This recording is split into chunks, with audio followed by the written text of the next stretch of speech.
E aí galera, tudo bem com vocês? Vamos aí para mais um giro de notícias sobre o Cruzeiro com questões importantes que têm movimentado o ambiente do nosso clube. Meu nome é Emerson Araújo, esse é o canal 6x1 e desde o início eu peço para você deixar o like no vídeo, se inscrever no canal caso ainda não seja inscrito e usar os comentários para opinar sobre cada um dos assuntos. Sempre lembrando que esse vídeo é feito com patrocínio do OneFootball e nessa temporada o aplicativo vai transmitir de forma exclusiva e totalmente gratuita o campeonato alemão. Para acompanhar os jogos da Bundesliga é muito fácil, você só precisa baixar o aplicativo pelo link da descrição, ir na aba Jogos e depois na aba Assista. Aí é só escolher qual jogo você quer assistir, não precisa incluir cartão de crédito nem nada. E como eu sempre lembro, o OneFootball é um aplicativo totalmente gratuito que está disponível tanto para Android quanto para iOS e o link para você baixá-lo está aqui na descrição do vídeo. O Cruzeiro venceu a Ponte Preta no sábado por 1-0 lá na Arena do Jacaré, que agora é a Arena Buser, né? E conseguiu dar uma respirada aí nessa luta contra o rebaixamento, batendo um adversário direto. Com o triunfo a gente subiu para 13º lugar na tabela com 29 pontos conquistados e abrimos 6 pontos de vantagem para o primeiro time na zona de rebaixamento, que é o Vitória. Com relação ao grupo de acesso, a diferença do Cruzeiro para o quarto colocado, que era de 12 pontos, agora é de 11. Isso porque o CRB, que agora é o quarto colocado, perdeu em casa para o Goiás num outro confronto direto, esse na parte alta da tabela. Eu vi algumas pessoas até lamentando esse resultado, pô, o Goiás ganhou de novo, o Botafogo tá embalado, o Coritiba já tá lá em cima.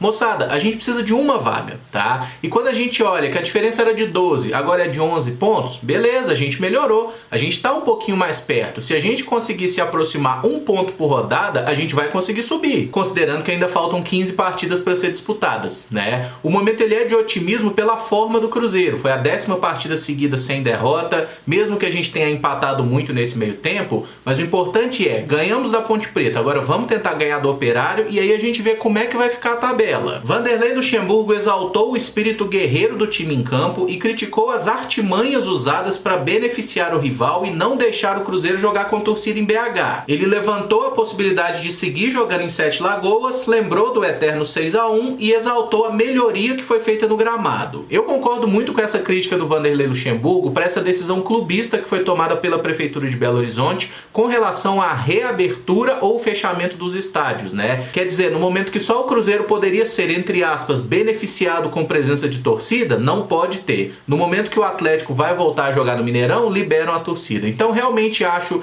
que tem gente subestimando a inteligência da torcida, né? Das pessoas, da população como geral, porque isso não é uma questão clubista, isso é uma questão de saúde pública. E penso que esse tipo de questão tem que ser levada para debate, para discussão sim, tá? Porque na minha opinião, cara, é uma vergonha qualquer gestor público considerar o time envolvido para ter uma postura X ou Y com uma questão tão séria como essa, né? A reabertura, a liberação de público após essa questão da Covid, tá? Eu acho que é realmente assim, é abjeto o que foi feito aqui em Belo Horizonte, tá? O que está sendo feito, né? E por isso mesmo fica essa dúvida aí do Cruzeiro jogar em Sete Lagoas ou voltar para a capital. Agora, com relação ao gramado, vocês vão me desculpar, eu vi muita gente falando, mas o gramado tá muito melhor, melhorou 70%. Pode ter melhorado 70%, irmão, mas tá uma lástima, tá ridículo, tá um pasto, aquele campo tá horroroso, a bola não rola, era só bola quicando e não sei o que. Os jogadores tinham dificuldade e aquele negócio, né? O Cruzeiro vai jogar fora de casa, pega um gramado ruim, aí fica todo mundo metendo a ripa.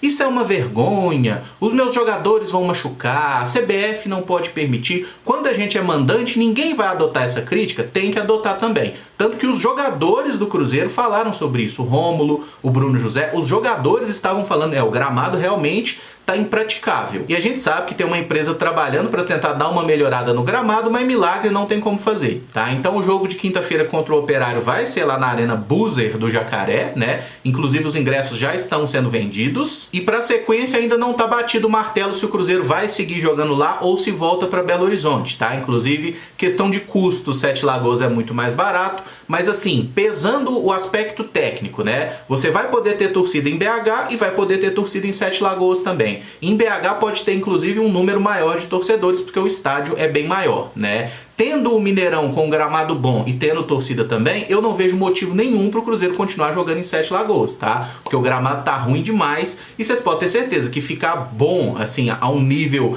que a gente não vai ter reclamação, vai demorar muito, né? Então eu espero realmente que façam a recuperação no gramado, independente do Cruzeiro jogar lá profissionalmente. Porque, por exemplo, a base estava jogando lá. Então ter o gramado bom, né, fazer uma parceria para eventualmente mandar jogos de um campeonato mineiro do ano que vem lá, eu não vejo nenhum problema, tá? Mas nesse momento competitivo que o Cruzeiro precisa abrir defesas adversárias e fazer muitos pontos em casa, eu acho que sempre que for possível o Cruzeiro jogar num gramado bom e no Mineirão é o ideal. Quem também falou dessa politicagem envolvendo a presença de torcida nos estádios foi o volante Rômulo. Ele classificou as condições do gramado como precárias e cobrou que o prefeito tome as decisões num prazo hábil para que os clubes possam se programar. E da mesma forma que o Rafael Sobis merece elogio por ter dado água para a torcida, né? Eu acho que nesse ponto aí o Rômulo merece ser elogiado, tá? Porque os jogadores precisam realmente falar sobre essas questões. O gramado tá ruim, o jogador tem que falar. O jogador tem que se manifestar também sobre essas questões políticas que envolvem os próprios atletas. Agora, olhando pro campo em si, o Rômulo teve mais uma partida ruim, né? A gente falou um pouquinho sobre isso na live,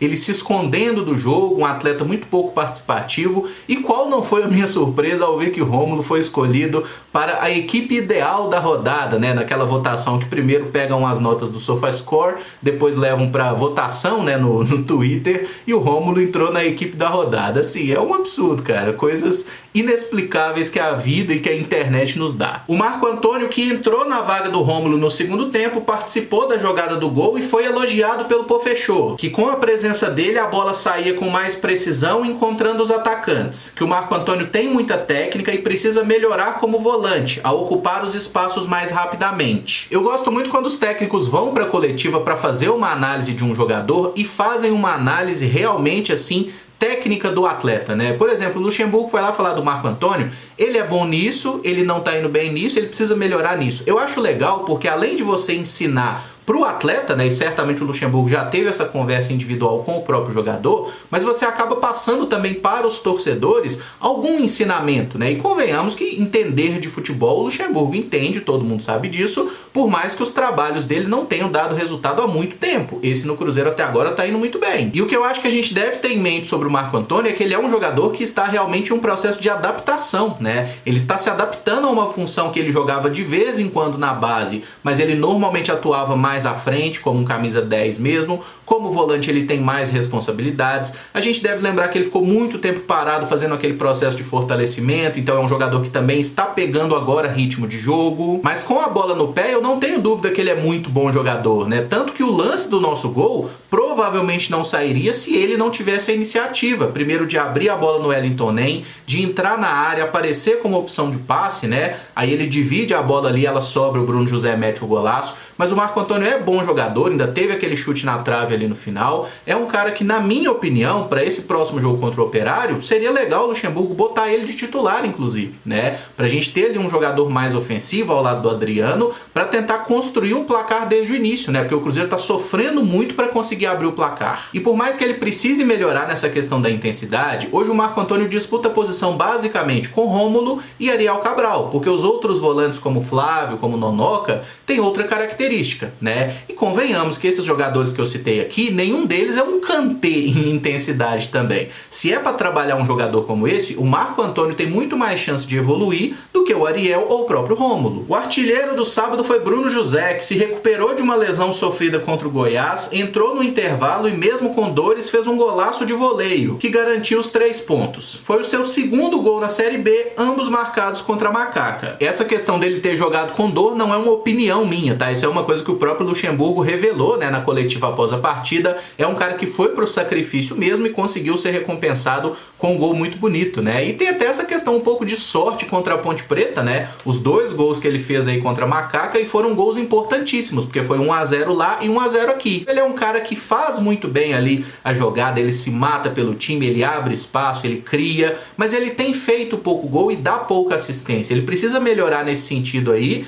Tomara que esteja 100% contra o Operário, que seja titular, porque ele fez falta ali naquele primeiro tempo, né? E que a gente tenha o Bruno José cada vez mais artilheiro também, porque ele é um meio atacante. Fábio chegou no sábado a 961 jogos com a camisa do Cruzeiro e fez uma grande defesa no fim da partida em cobrança de falta de Camilo, que desviou em Wellington Nem. Se jogar todas as partidas até o fim do ano, quando termina o contrato, o Fábio terá 976 jogos pelo clube. Faltarão então apenas 24 partidas para que o Fábio complete 1000 jogos aí com a camisa do Cruzeiro, né? Aí eu vou fazer um questionamento que na verdade eu já imagino qual seja a resposta, mas como vocês imaginam, né, se vale a pena realmente o Cruzeiro propor um novo contrato para o Fábio, se vale a pena para o Fábio seguir jogando também, porque a gente pode considerar que ele teve um momento ruim, inclusive nessa temporada, e agora parece estar voltando ao seu melhor momento. E o que eu sempre falei sobre essa questão do recorde do Fábio, que eu não mudo a minha visão sobre o fato, é muito simples. Se o Fábio tá jogando bem, vamos renovar o contrato, que jogue 1000, se continuar jogando bem, que siga jogando, vamos embora. Agora, se o Fábio não estiver jogando bem, manter ele no time pela história ou para bater um recorde, aí eu sou totalmente contra, porque o desempenho coletivo da equipe é mais importante do que qualquer jogador individualmente, tá? Nenhum atleta é maior que a instituição. Mas o Fábio nas últimas rodadas tem atuado bem, inclusive aquela defesa no desvio do Nem ali foi espetacular, né? Foi o tipo de bola que realmente nos garantiu 2 pontos aí na tabela, e tomara que continue assim, para que quando chegue no final da temporada ele renove o contrato, complete os 1000 jogos e encerre com chave de ouro realmente essa carreira aí de mais de 15 anos com a camisa 1 do Cruzeiro. E para fechar, o nosso time sub-20 venceu o Bahia fora de casa por 3-2 no sábado. Os gols foram marcados por Igor Lemos e Vitor Diniz, esse último que veio do banco para balançar a rede 2 vezes. Estamos agora em 10º lugar na tabela, mas apenas a 1 ponto do grupo de classificação para o mata-mata. Lembrando que os 8 primeiros colocados se classificam para o mata-mata, né, naquele esquema de cruzamento que a gente via no Brasileirão até 2002, o primeiro contra o oitavo, o segundo contra o sétimo e tudo mais, e ainda faltam 4 rodadas aí para o fim dessa fase de classificação. O Cruzeiro ainda tem chance, mas é difícil, né? Tem muita gente na briga e o nosso próximo jogo é um confronto direto contra o Fluminense domingo que vem, 3 horas da tarde, e tá marcado inclusive para ser lá na Arena do Jacaré. Encerro esse vídeo por aqui. Se você gostou, eu peço que deixe o like, se inscreva no canal caso ainda não seja inscrito e use os comentários aí para opinar sobre cada um dos assuntos. Muito obrigado por acompanhar, um abraço e até o próximo vídeo. Valeu!